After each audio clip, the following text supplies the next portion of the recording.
Welcome back to another story on Infidelity Tales Lab. Before we begin, tell us, where in the world are you watching from? Now, let's dive into today's story. Chapter 1, Into the Darkness. The smell of roasted turkey and cranberry sauce filled the air as David Bennett adjusted his tie, watching his 8-year-old daughter Emma chase her cousins through his in-laws' sprawling suburban home. 20 years in the military had taught him to read situations, to sense when something was off. Tonight, that instinct was screaming.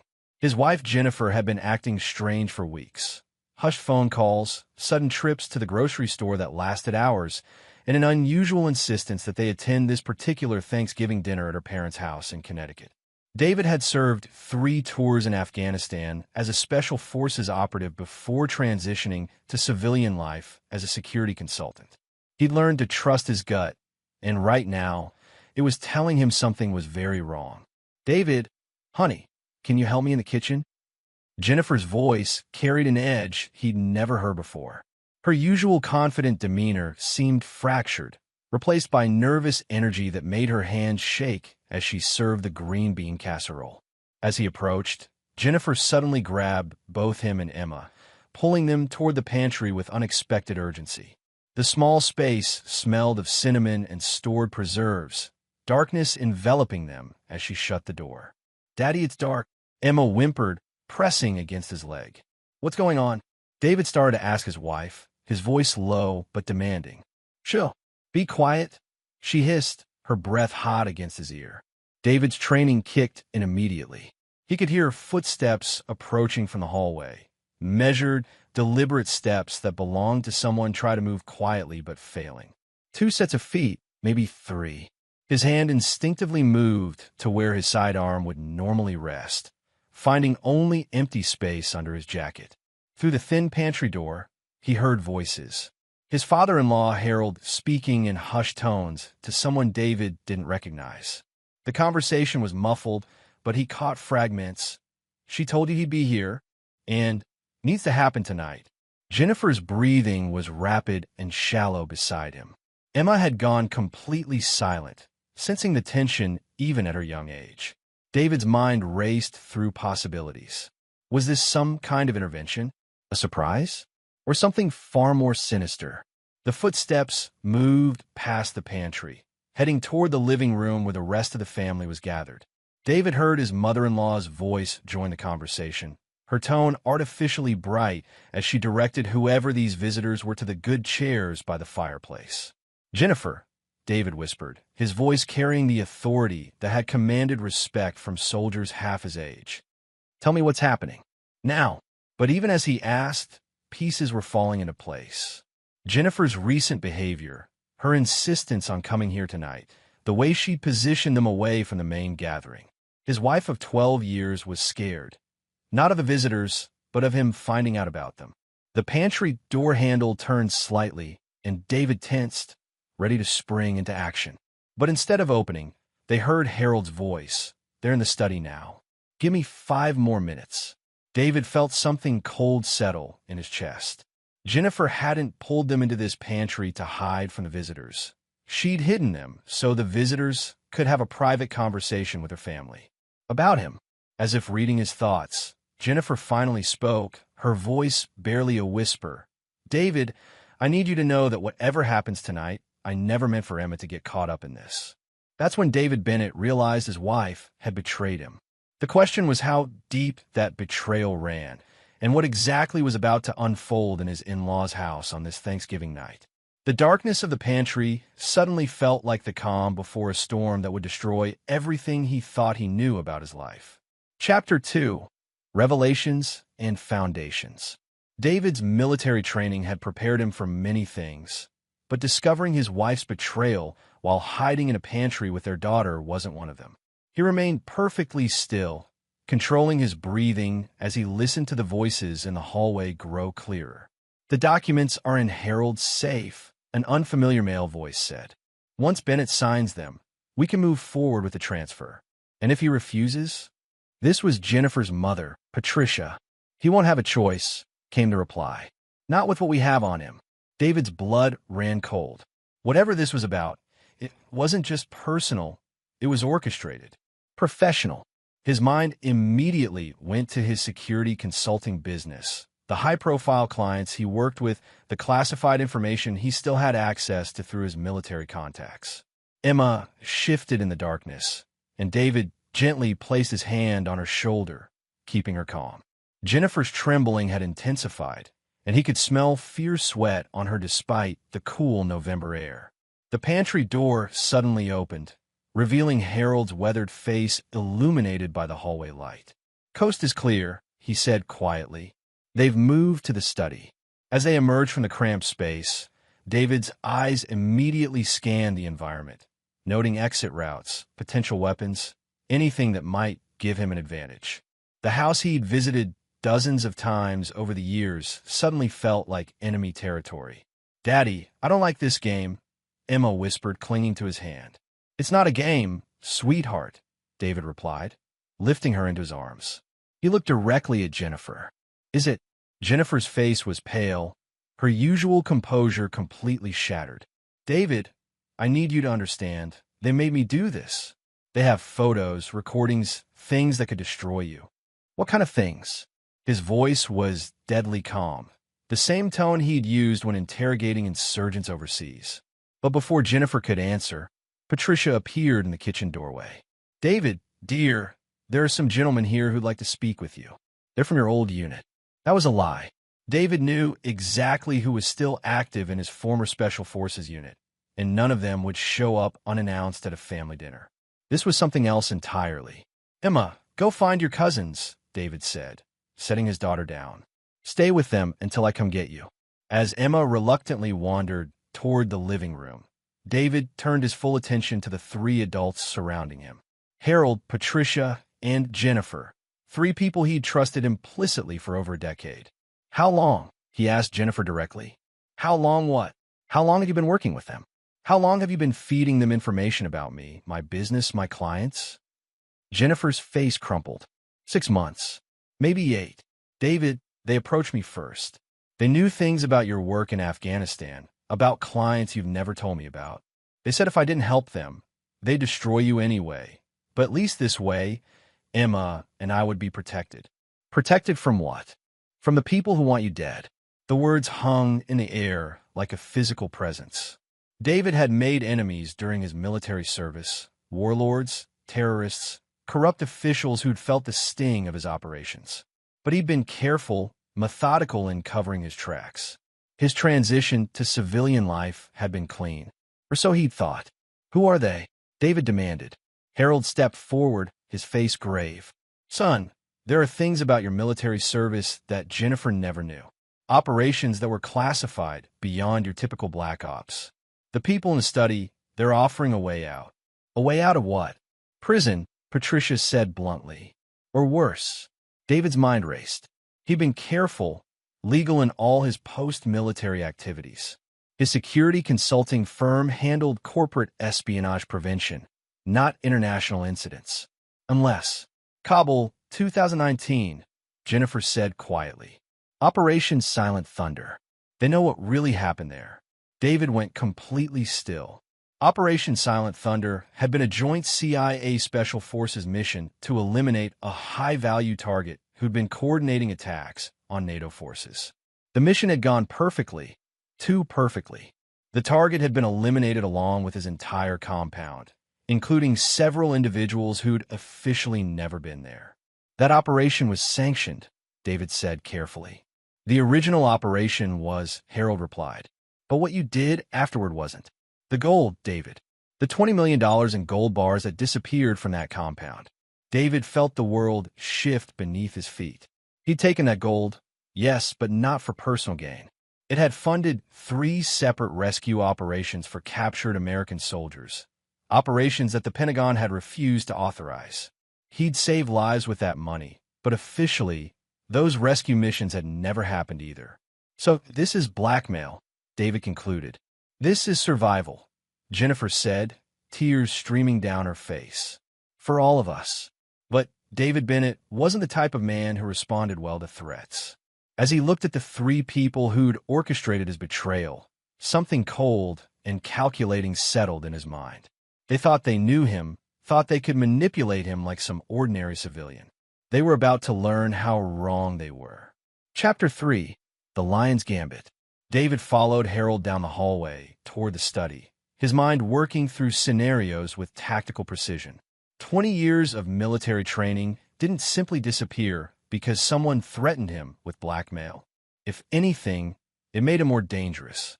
The study door was partially open, revealing two men in expensive suits seated in leather chairs. Neither looked like government agents. Too polished, too comfortable. Private sector, David decided. Corporate mercenaries. Mr. Bennett. The older of the two stood as David entered. I'm George Hartley, and this is my associate Rick Vaughn. We represent certain interests who are very concerned about your extracurricular activities. David took the offered seat, but didn't shake hands. Cut the pleasantries. What do you want? Hartley smiled, but it didn't reach his eyes. Direct. I like that. Very well. We want you to transfer ownership of Bennett Security Solutions to a shell company we've established. You'll remain as a figurehead CEO, but operational control will transfer to us. And in return, the evidence of your unauthorized activities in Afghanistan remains buried. Your family remains safe. Your daughter grows up with a father who isn't in federal prison. Vaughn opened a briefcase and withdrew a thick folder. We have bank records showing suspicious transfers coinciding with your alleged rescue operations. We have satellite imagery of you at locations you shouldn't have been. We have testimony from surviving members of your unit. David's expression didn't change as he reviewed the documents. They were thorough, professional, and largely accurate. But they made one crucial mistake. They assumed he cared more about avoiding consequences than he did about being manipulated. This is impressive work, David acknowledged. Professional-grade intelligence gathering, which tells me you're not just after my company. You need my client list, my access codes, my reputation in the security industry. Your perceptive abilities are exactly why we need you alive and cooperative, Hartley said. Who's paying for this operation? It's too expensive and too sophisticated for a simple corporate takeover. Vaughn and Hartley exchanged glances. That's not your concern. But David had already figured it out. The timing, the sophistication, the focus on his Afghanistan operations. This was about more than his security company. Someone wanted access to his clients, which included defense contractors, technology firms, and government agencies. This wasn't blackmail. It was recruitment. You're working for the Chinese, David stated, or the Russians. Someone who needs a backdoor into American defense infrastructure. The silence that followed confirmed his suspicions. The beauty of this arrangement, Hartley finally continued, is that everyone wins. You avoid prosecution, we get what we need, and your family stays safe. And if I refuse, then tomorrow morning, FBI agents will arrest you for theft of government property, unauthorized military operations, and conspiracy. Your wife will be charged as an accessory for helping you launder the money through fake charitable donations. Your daughter will watch both her parents led away in handcuffs. David looked at the contract spread before him, noting the careful legal language designed to transfer not just ownership, but complete operational control of his company. They'd done their homework, crafted a perfect trap. Almost perfect. I need time to consider this, David said finally. You have until midnight, Vaughn replied. The paperwork needs to be filed before the federal databases update tomorrow morning. As David stood to leave, Hartley added, Mr. Bennett, I hope you'll make the smart choice. Your family is counting on you. David returned to the kitchen where Jennifer, Harold, and Patricia waited.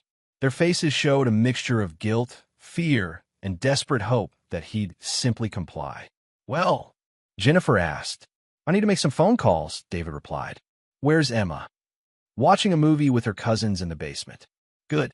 Keep her there. David stepped onto the back patio, pulling out his encrypted satellite phone, a piece of equipment Jennifer didn't know he owned. The November air was crisp, and he could see his breath as he dialed a number he'd memorized but never written down. Phillips. Mac, it's Bennett. I need an immediate favor. Lieutenant Colonel Malcolm Phillips had served with David in Afghanistan and now worked in Pentagon intelligence. More importantly, he was one of the 3 people who knew the complete truth about Operation Silent Thunder and the subsequent rescue missions. Jesus, David, do you know what time it is? It's Thanksgiving. Someone's trying to blackmail me over Silent Thunder. They have details they shouldn't have. The line went quiet for a long moment. How detailed? Satellite imagery, bank records, unit testimony. Either we have a leak, or someone's been planning this for a very long time. Where are you? Connecticut. They want me to sign over my company by midnight. Don't sign anything. I'm making some calls. David, if this is what I think it is, you're not the target. You're the weapon they're trying to acquire. As David ended the call, he looked back through the kitchen window at his wife, his in-laws, and the two men who thought they held all the cards. They made one fundamental error in their planning.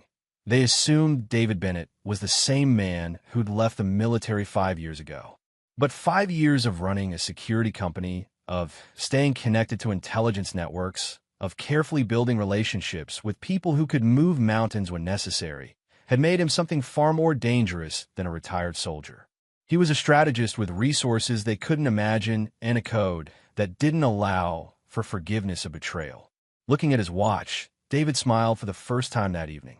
He had 5 hours until their deadline. More than enough time to turn their perfect trap into their worst nightmare. Chapter 4. The Web Unravels. David re-entered the house through the front door, his satellite phone already working to coordinate what would become the most personal operation of his life. As he passed the living room, he could hear Emma's laughter from the basement, completely unaware that her world was about to change forever. In the kitchen, Jennifer sat at the table with her parents, the three of them looking like defendants waiting for a verdict. Their faces showed varying degrees of guilt and desperation, but David felt no sympathy. Betrayal, especially from family, was unforgivable. The men in the study, David said, taking a seat across from his wife. How did they first approach you? Jennifer's hands trembled as she reached for her coffee cup. It was at Emma's school, the parking lot after her soccer practice. The older one, Hartley, he knew things about you that I'd never heard.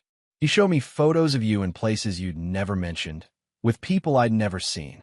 What did he offer you? Protection, Patricia interjected. David, they made it clear that your past was catching up to you. They said cooperation was the only way to keep Jennifer and Emma safe. David's laugh was cold and humorless. Did you ever consider asking me about these alleged threats? Would you have told us the truth? Harold demanded. You never talked about your military service, never explained why you had nightmares, never told us why you kept that gun safe in the basement with enough ammunition to fight a war. Those precautions were to protect this family, David replied. Something you clearly didn't trust me to do. His phone buzzed with an encrypted text message. Phase 1 was already in motion. David, Jennifer's voice cracked. I know I made a mistake, but they threatened Emma. They showed me pictures of her at school, at her friend's house, at the park. They knew her schedule better than we did. So instead of warning me, you decided to hand over my entire life's work to foreign agents. Foreign agents? Jennifer's face went pale. They said they were government contractors. They are, just not for our government. The implications of that statement hit Jennifer like a physical blow. Whatever justifications she'd constructed for her betrayal began crumbling as she realized the true scope of what she'd helped orchestrate. Oh God, she whispered. What have I done? David's second phone, his regular cell, rang. The caller ID showed Mac Phillips. Excuse me, David said, stepping into the hallway. Phillips, what do you have? You were right. This isn't random blackmail. George Hartley and Rick Vaughn are assets for a private intelligence firm called Meridian Solutions. On paper, they're legitimate security consultants. In reality, they broker classified information to the highest bidder. How long have they been running this operation? At least 2 years. They've been systematically targeting former special operations personnel who transitioned to private sector work.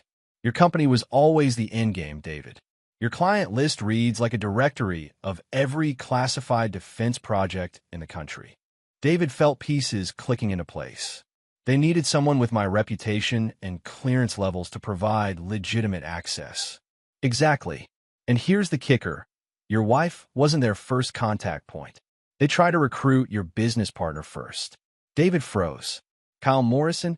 He turned them down 8 months ago and immediately reported the contact to FBI counterintelligence. That's when they shifted strategies and went after your family. Kyle Morrison had been David's partner in Bennett Security Solutions since its founding. A former Navy SEAL, Kyle handled the technical security aspects while David managed client relations and strategic planning. If Kyle had reported an attempted recruitment 8 months ago, Mac, tell me Kyle isn't dead. He's alive, but he's been in federal protective custody since the attempt on his life 6 weeks ago. Someone tried to make it look like a car accident, but Kyle's too paranoid for that. He's been feeding information to a joint FBI task force that's been building a case against Meridian Solutions. Why wasn't I informed? Because they suspected you might be compromised. Your wife's behavior over the past few months raised red flags in Kyle's security protocols. David closed his eyes, feeling the full weight of the betrayal settling on his shoulders. His wife had been feeding information to foreign agents for months. His business partner had been targeted for assassination, and a federal task force had been watching him as a potential security risk. Where's Kyle now? 20 minutes away from your location with a full tactical team. They've been waiting for Meridian Solutions to make their final move. Am I family? That's your call, David. But you need to know, this goes deeper than your wife. Someone in that house has been coordinating with Meridian from the beginning. David returned to the kitchen where Jennifer, Harold, and Patricia sat in tense silence. He studied their faces with new understanding, looking for tells he'd missed before. Harold, David said quietly, when did Meridian first contact you? The older man's face went ashen. I don't know what you're talking about. Patricia? David, I think you're imagining. Stop. David's voice carried the authority of a man who'd commanded soldiers in combat. I know about Kyle. I know about the federal investigation. I know that someone in this family has been working with foreign agents for over a year. Jennifer looked back and forth between her parents and her husband, confusion and horror warring on her face. What is he talking about? David pulled out his phone and showed them a text message from Mac Phillips. Meridian made initial contact through Harold Bennett via his law firm's international clients. Payment records show $200,000 transferred to offshore accounts in his name. The silence that followed was deafening. Jennifer stared at her father with growing horror, while Patricia's face showed the resignation of someone whose carefully constructed lies were finally collapsing. Dad! Jennifer's voice was barely a whisper. Harold Bennett, the respected family law attorney who'd raised Jennifer to value honesty and integrity above all else, had sold out his son-in-law and granddaughter for money. They said it was just information gathering, Harold said desperately. Business intelligence. I never thought. You never thought what? David's voice was deadly calm. That foreign agent's paying you to spy on your daughter's husband might have ulterior motives? Through the kitchen window, David could see headlights approaching down the long driveway. Kyle Morrison and the federal task force were arriving, which meant this nightmare was about to become very real for everyone involved. But as David looked at his wife and in-laws, people he'd trusted with his life and his daughter's safety, he realized that the federal charges they were all about to face were the least of their problems. David Bennett had a code about betrayal, and forgiveness wasn't part of it. Chapter 5. The Hunter Becomes the Hunted. The headlights belonged to 3 black SUVs that moved with military precision up the driveway. David watched through the kitchen window as tactical teams deployed around the property, their movements barely visible in the darkness but unmistakably professional. Jennifer, take Emma and go to your old bedroom, David commanded. Lock the door and stay there until I come for you. David, what's happening? The consequences of your choices are arriving.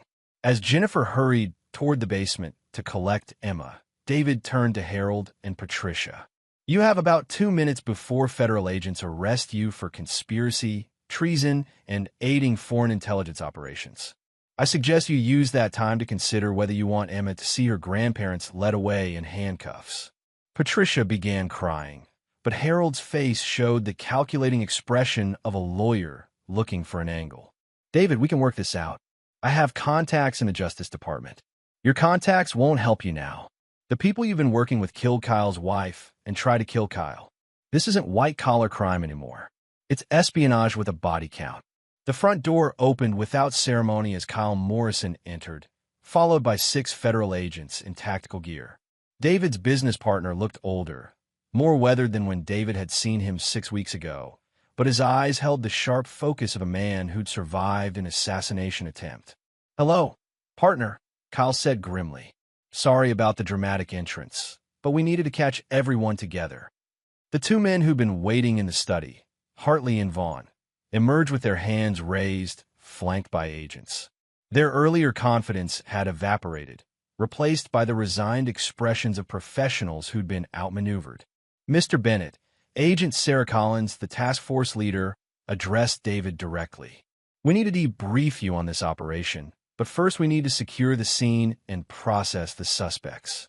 David watched as Harold and Patricia were read their rights, his father-in-law's protestations about his legal connections falling on deaf ears. The man who'd taught Jennifer about integrity was being arrested for selling out his country for money. "Kyle," David said quietly as the arrest proceeded, "how long have you known about Jennifer?" "For months." Her communications patterns changed. She started asking questions about her classified clients, and she made 3 unexplained trips to New York that coincided with no Meridian meetings. "Why didn't you tell me?" "Because we needed to see how deep the conspiracy went. And because—" Kyle hesitated. "Because we suspected you might be compromised too." David felt something cold settle in his chest. "You thought I was a traitor. I thought you were a man whose wife and in-laws were manipulating him, and I wasn't sure which side you'd choose when it came down to it." Agent Collins approached them as the last of the suspects were loaded into vehicles. "Mr. Bennett, we need you to come with us for debriefing. This operation isn't over yet." "What do you mean?" "Meridian Solutions was planning to use your company as an entry point for a much larger operation.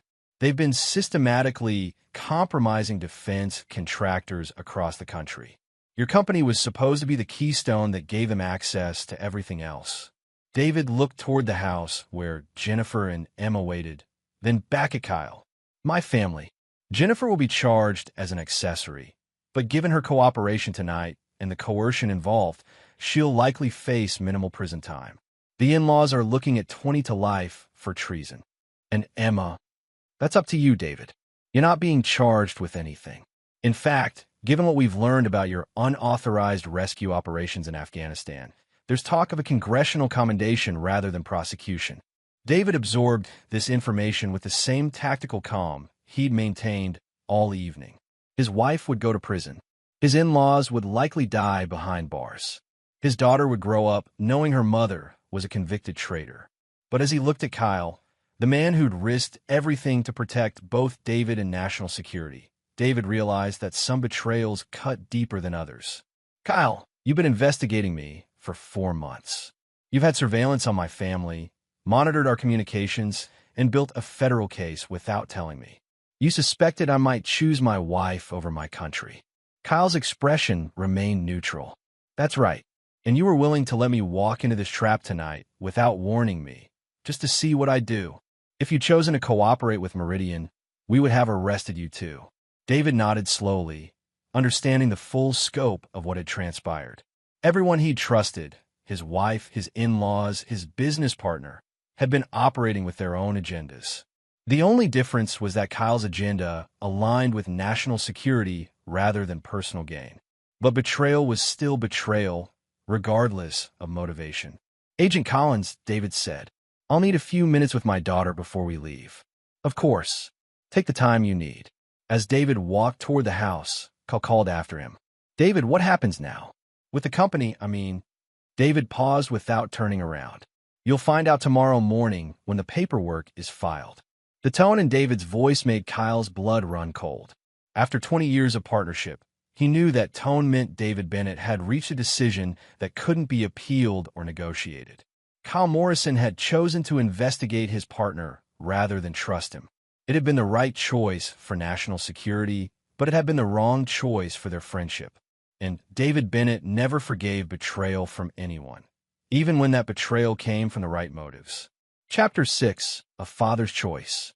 David found Jennifer and Emma in Jennifer's childhood bedroom, sitting together on the twin bed, surrounded by faded posters and high school memories. Emma was curled against her mother's side, sensing the tension even if she didn't understand its source. "Daddy!"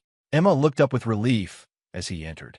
"Mommy said there were bad men here, but they're gone now, right?" David knelt beside the bed, meeting his daughter's eyes. At 8 years old, Emma had his dark hair and Jennifer's green eyes, with an intelligence that made her seem older than her years. She deserved the truth, even if it was a version she could understand. "Emma, sweetheart, some people made very bad choices tonight. Choices that are going to change our family." "What kind of changes?" David glanced at Jennifer, who was silently crying. "Mommy is going to have to go away for a while. She did something wrong to try to protect us, but grown-ups can't break the law even when they think they're helping." Emma's face crumpled. "How long is a while?" "We don't know yet, but you and I are going to take care of each other, okay?" "But what about Grandma and Grandpa? They're going away too, baby girl. They made the same kind of bad choices." Emma processed this with the startling adaptability of children. "Will we still live in our house?" "For now, but things are going to be different." Jennifer finally spoke, her voice hoarse from crying. "David, I need you to know that I never meant for any of this to happen.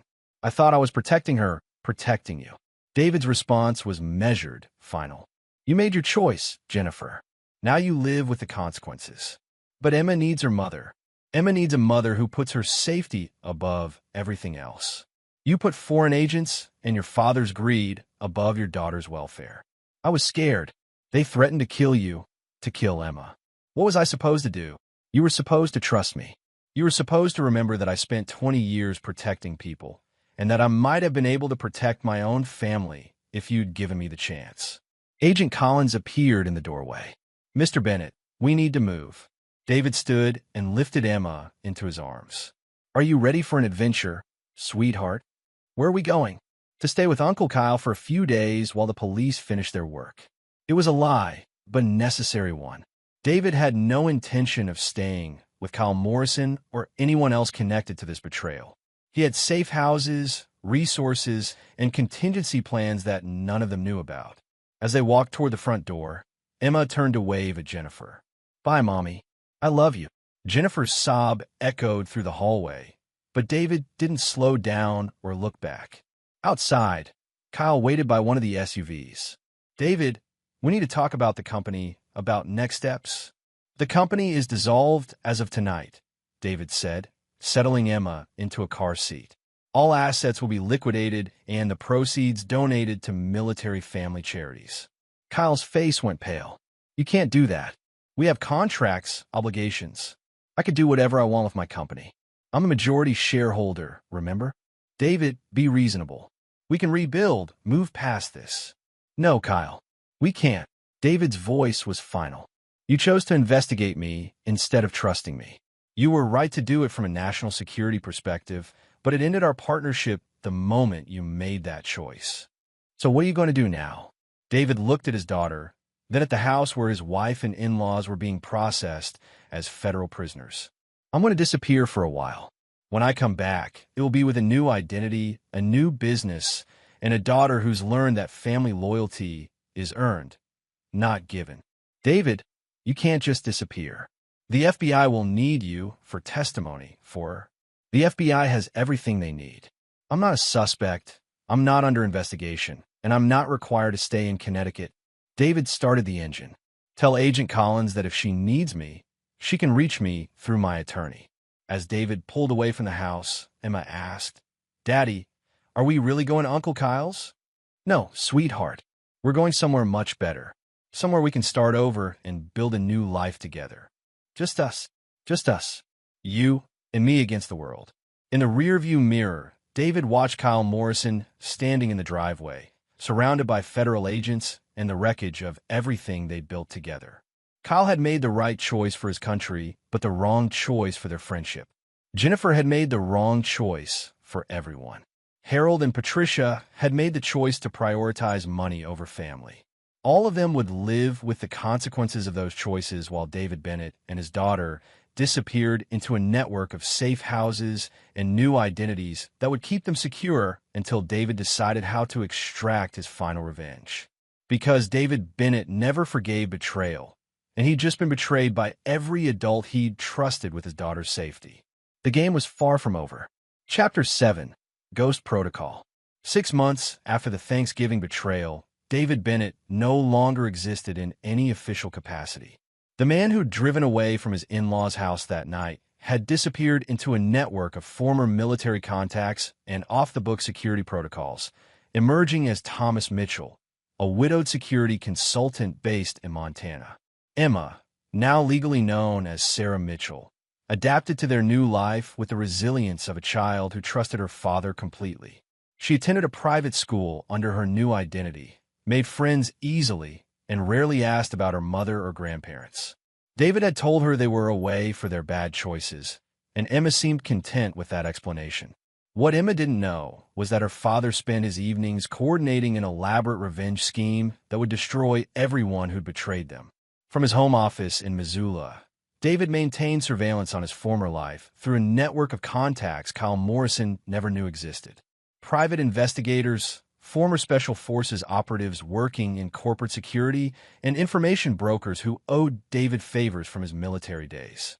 Jennifer had been sentenced to 3 years in federal prison for conspiracy and accessory charges. She was currently serving her time at a minimum security facility in Pennsylvania, spending her days in the prison library and her evenings writing letters to Emma that David intercepted and destroyed without reading. Harold Bennett had received a 25-year sentence for treason and was serving his time in federal supermax in Colorado. The proud family lawyer who'd sold out his country for $200,000 was spending 23 hours a day in solitary confinement, his legal career and reputation permanently destroyed. Patricia Bennett had suffered a massive stroke during her trial and was serving her 15-year sentence in the federal medical facility in Texas, partially paralyzed and dependent on round-the-clock care that cost the government more per day than most people earned in a month. But David's most elaborate revenge was reserved for Kyle Morrison. Kyle had rebuilt Bennett's security solutions under a new name, Morrison Strategic Solutions, using the client contacts and security protocols he developed during their partnership. What Kyle didn't know was that every major contract he'd secured in the past 6 months had been influenced by David's invisible hand. Apex Defense Systems, Morrison's largest client, was owned by a shell company that traced back to David's hidden assets. Meridian Technologies, Kyle's second biggest account, was a legitimate security firm run by David's former Special Forces colleagues. Northern Security Consortium, Kyle's newest and most prestigious client, was David himself operating under multiple layers of corporate protection. Kyle Morrison was working for the man he'd betrayed, generating profits that funded David's new life and Emma's education, all while believing he'd successfully moved past the Thanksgiving disaster. But the surveillance was just preparation. The real revenge was about to begin. David's secure phone rang as he reviewed the evening's intelligence reports. The caller ID showed a number he'd been expecting. Mitchell, it's Phillips. Everything's in place. Morrison just signed the final contracts. Mac Phillips had been instrumental in establishing David's new identity and his shadow ownership of Kyle's major clients. As a Pentagon intelligence officer, Mac had access to resources that made David's disappearance completely bulletproof. How long before he realizes what's happened? 3 hours. The contract terms kick in at midnight tonight. He'll lose everything simultaneously: his client base, his office lease, his security clearances, and his bank accounts. David smiled grimly. Kyle Morrison would wake up tomorrow morning to discover that his entire business empire belonged to a network of shell companies controlled by the partner he'd investigated and betrayed. And the other component? Jennifer's parole hearing is next week. The paperwork you requested has been filed. David had used his connections in the federal system to ensure that Jennifer's parole application would be denied on the grounds that her daughter's current location was unknown. The system couldn't release her to a family situation they couldn't verify, especially given the national security implications of her case. What the parole board didn't know was that David could end Jennifer's imprisonment any time he chose by revealing Emma's location. But he decided that 3 years wasn't nearly long enough for someone who betrayed their child's safety. Sir, Emma appeared in his office doorway, wearing pajamas and holding her stuffed elephant. I had a bad dream. David immediately closed his laptop and turned his full attention to his daughter. What kind of bad dream, sweetheart? I dreamed that mommy came back, but she was angry because I forgot what she looked like. David's chest tightened. Emma rarely mentioned Jennifer anymore, but the dream suggested she was struggling with the absence more than she let on during the day. Do you want to talk about mommy? Emma climbed into his lap, something she'd been doing more frequently as she processed their new life. Is she still in trouble? Yes, she is. Will she always be in trouble? David considered his answer carefully. That depends on whether she learns from her mistakes. What if she says she's sorry? Would you forgive her then? David looked into his daughter's innocent eyes and saw the hope there, the natural desire of a child to have her family whole again. But David Bennett's code didn't allow for forgiveness of betrayal, even when it broke his daughter's heart. Sometimes, sweetheart, adults make choices that can't be fixed with sorry. Mommy made choices that put you in danger, and forgiveness won't change that. But you still love me, right? Even if I make bad choices. You're my daughter, Emma. Nothing you could ever do would change how much I love you. But the adults who were supposed to protect you chose to put other things first. That's different. Emma nodded solemnly, processing this distinction between child mistakes and adult betrayals. Will I ever see mommy again? Maybe. When you're older, when you can understand everything that happened, you could decide for yourself if you want to see her. What about Uncle Kyle? David's expression hardened. Uncle Kyle won't be part of our lives anymore. Emma accepted this with the same matter-of-fact resilience she'd shown throughout their new life. She'd learned to trust her father's judgment completely, understanding instinctively that the adults who'd been removed from their lives had done something unforgivable. As David tucked Emma back into bed, he reflected on the conversation. His daughter was growing up understanding that betrayal had consequences, that trust was earned rather than given, and that family loyalty was a choice rather than an obligation. Tomorrow morning, Kyle Morrison would learn that same lesson when he discovered that his business empire had been systematically dismantled by the partner he'd chosen to investigate rather than trust.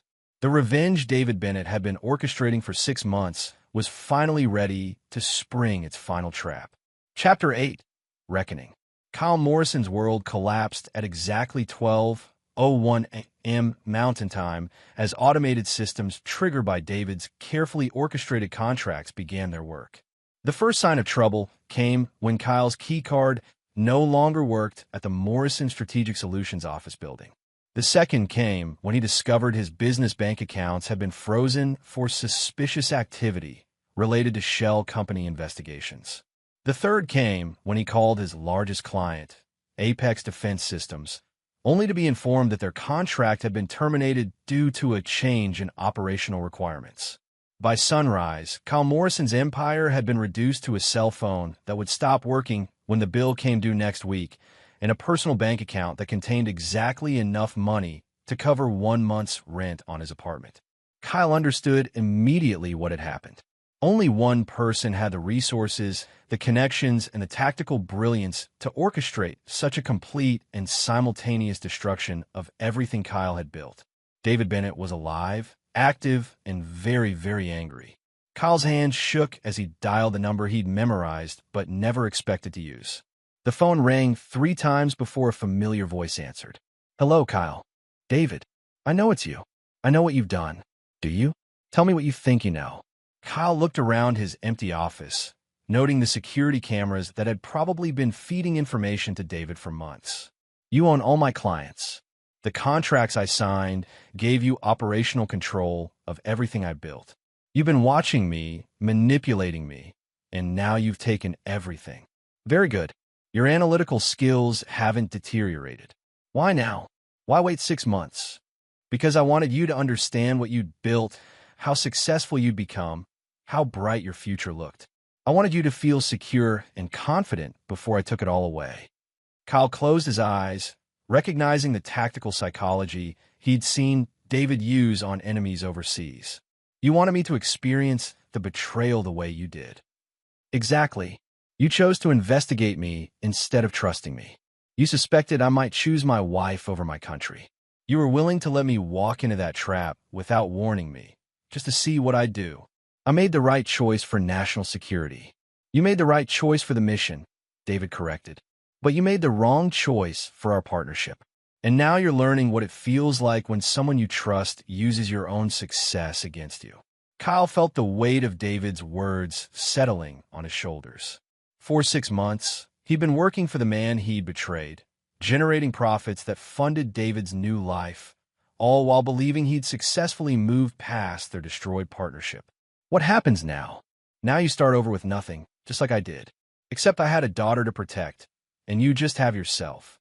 David, I had to make a choice between friendship and duty. And you chose duty. I respect that choice, Kyle. But choices have consequences, and this is yours. Kyle looked around his empty office one more time, understanding that this conversation was his only chance to salvage anything from the wreckage of his life. What about Emma? What about Jennifer?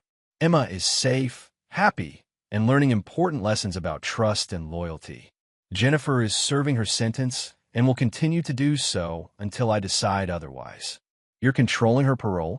I'm ensuring that my daughter doesn't have to see her mother until she's old enough to understand why that woman betrayed her family.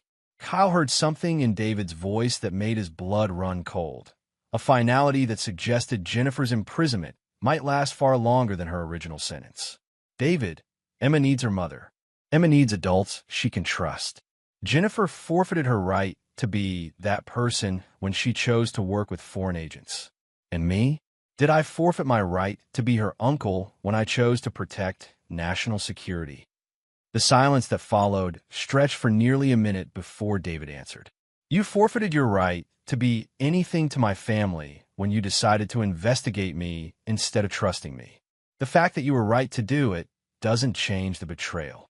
Kyle understood that this was David's final word on their destroyed friendship. There would be no forgiveness, no second chances, no opportunity to rebuild what they'd once had. So this is revenge. This is justice. You wanted to see what I'd do when forced to choose between family and duty. Now you know. I chose duty, and I chose my daughter. The difference is that my choice was right. The line went dead, leaving Kyle alone in his empty office with a complete understanding that David Bennett's revenge was both personal and perfect. Kyle had lost everything he'd built using David's methods, David's contacts, and David's trust. More importantly, Kyle now understood that David's disappearance hadn't been an escape. It had been a strategic withdrawal while he prepared to destroy everyone who'd betrayed him. Jennifer would serve additional years in prison. Harold and Patricia would die behind bars.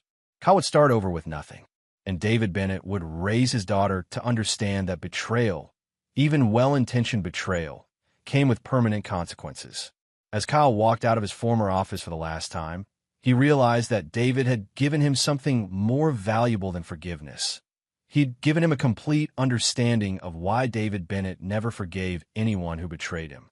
Some lessons could only be learned through experience, and Kyle Morrison had just graduated from David Bennett's masterclass in the consequences of broken trust. Chapter 9, New Foundations. 2 years after the Thanksgiving betrayal, David Bennett sat on the porch of his Montana ranch watching 10-year-old Emma, now legally Sarah Mitchell, practice her marksmanship with a junior rifle.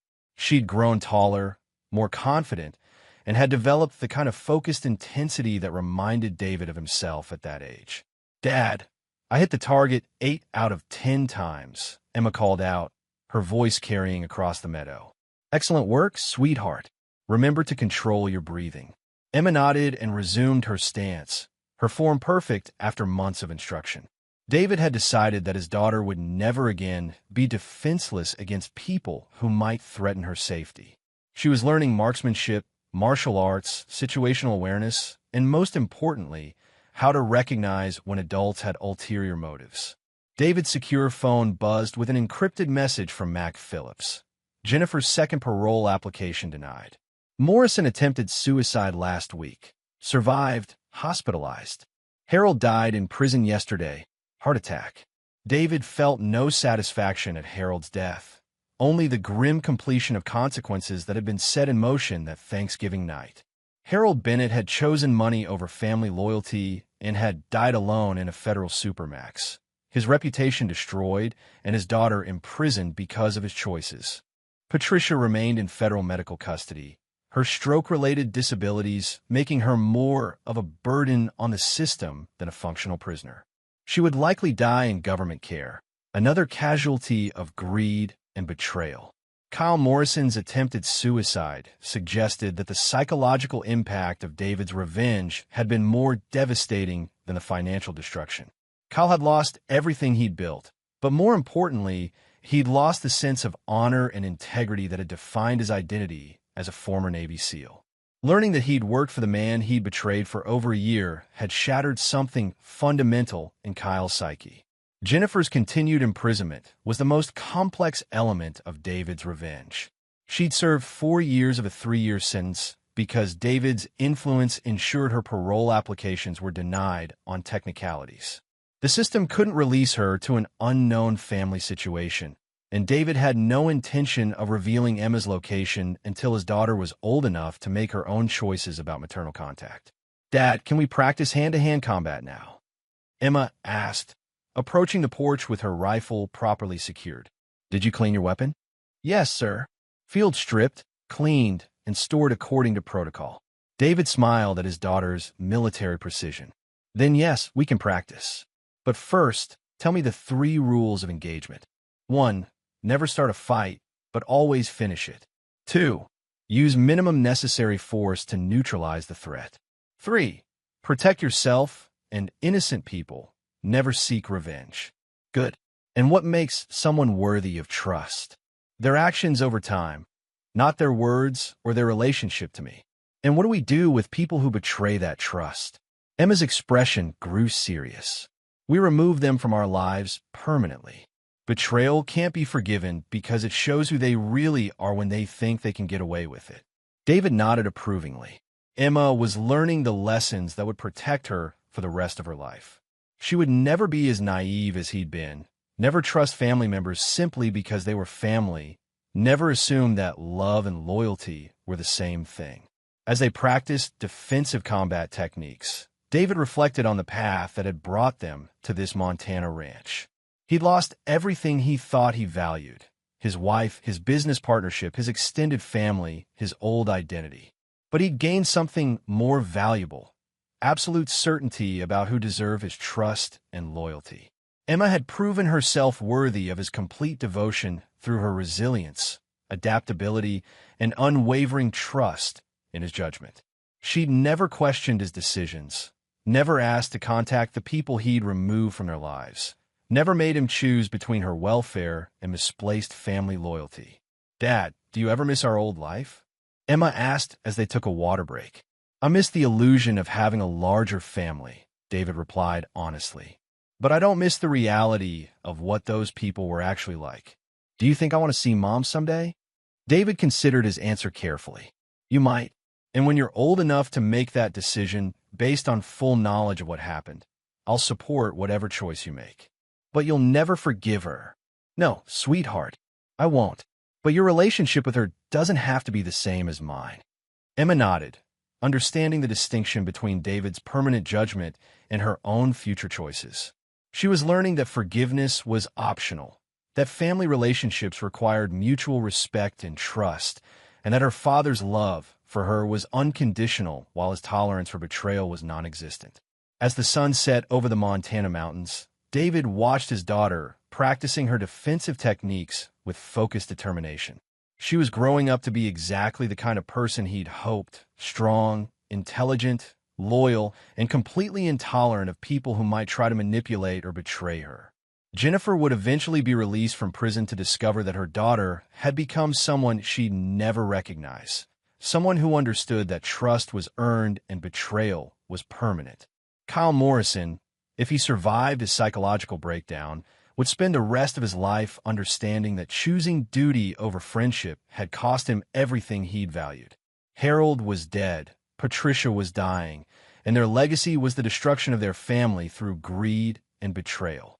David Bennett had lost his old life completely, but he'd built something better from the ashes: a relationship with his daughter based on absolute trust, mutual respect, and the shared understanding that loyalty was the foundation of any meaningful connection. The revenge he'd orchestrated had been perfect in its scope and execution, But it was the life he'd built afterward that truly mattered.